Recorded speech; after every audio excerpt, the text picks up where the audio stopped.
são ditas dióptros, um necessariamente esférico e outro que pode ser esférico ou plano. As lentes esféricas são corpos transparentes, que podem ser fabricados por vidro, cristal ou acrílico, e ao serem atravessadas pela luz, elas podem sofrer duas refrações. As lentes esféricas podem representar dois comportamentos, convergente ou divergente. Qualquer lente esférica pode ser convergente ou divergente, dependendo do seu índice de refração em relação ao meio externo.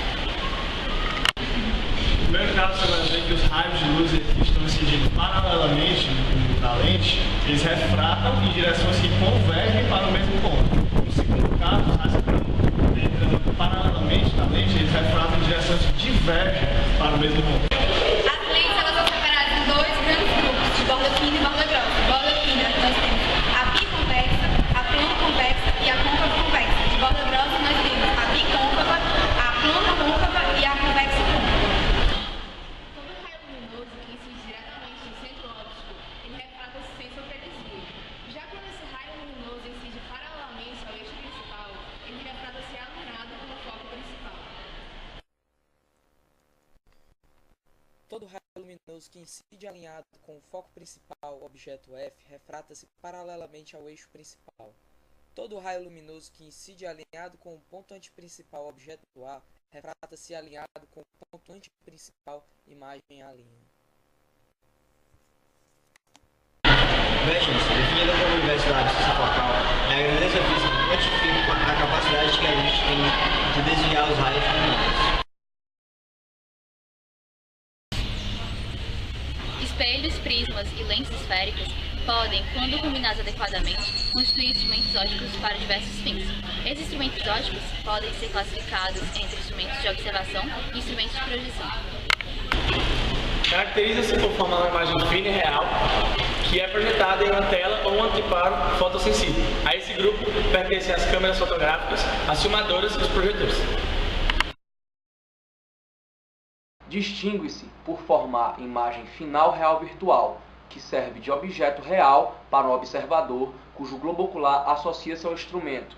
Faz parte desse grupo a luneta, o microscópio composto, a lupa e o telescópio. A visão é o sentido mais nobre que o ser humano possui. Por meio da visão, recebemos informações sobre todo o corpo, como cor, forma, movimento, repouso, etc. O olho é um receptor de luz que converte a energia luminosa em impulsos elétricos e que é mandado ao cérebro e interpretado no centro da visão. Podemos destacar também que o sistema óptico é constituído pelo globo ocular e ele é convergente.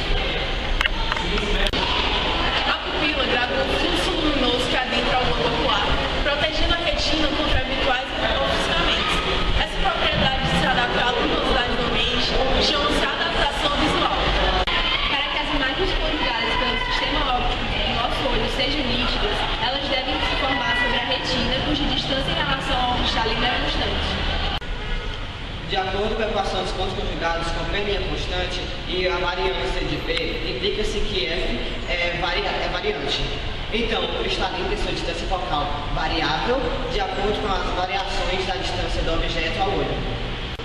Essa variação é feita pelos músculos ciliares, sendo esse processo de ajuste da distância focal do sistema óptico do globo ocular. A visão nítida de objetos diferentemente afastados é denominada acomodação visual.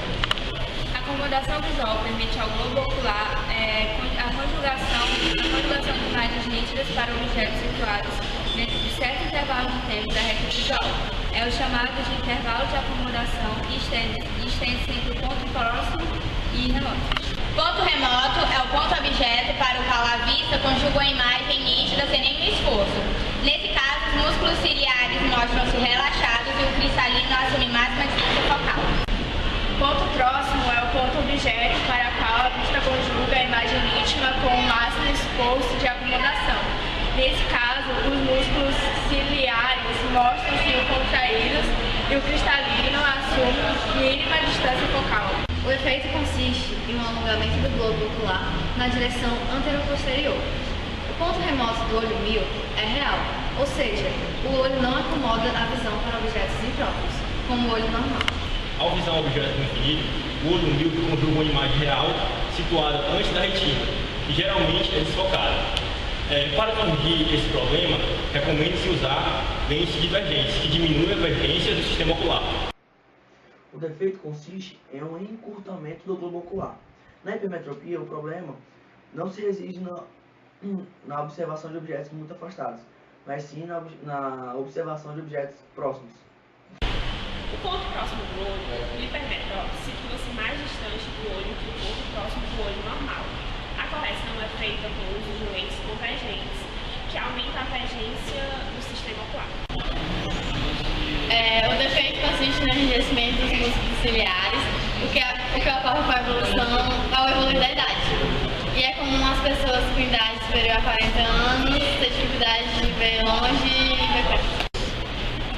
A correção é feita mediante o uso de lentes bifocais, que tem região destinadas a objetos longínquos e outra à visão de objetos próximos. O defeito consiste em irregularidades na simetria de revolução do sistema óptico ocular em torno de seu eixo óptico. Em geral, o astigmatismo deve-se a irregularidades na curvatura da córnea do cristalino, e a correção pode ser feita pela utilização de lentes cilíndricas. O defeito consiste na incapacidade de dirigir simultaneamente as retas visuais dos dois olhos para o ponto visado. A correção pode ser feita com o uso de lentes prismáticas, exercícios da musculatura de sustentação do globo ocular ou cirurgia. A catarata consiste na perda da transparência do cristalino e é um processo lento e progressivo. Tem como consequência a diminuição aumentada de luz no interior do olho e a sua correção é feita através de uma cirurgia onde se retira o cristalino e coloca-se uma lente intraocular. Movimento harmônico simples. Certos movimentos oscilatórios e periódicos, descritos por funções horárias harmônicas, funções seno ou cosseno, são denominados movimento harmônico simples, ou MHS.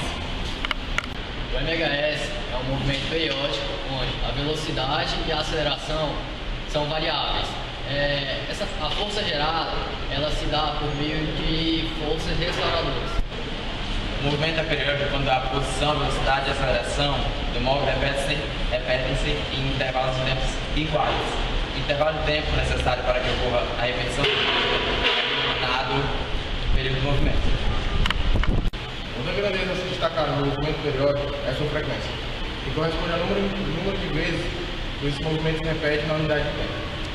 Um movimento é oscilatório quando ocorre com alternância de sentido, porém na mesma trajetória para os dois sentidos, como por exemplo o movimento do pêndulo de um relógio.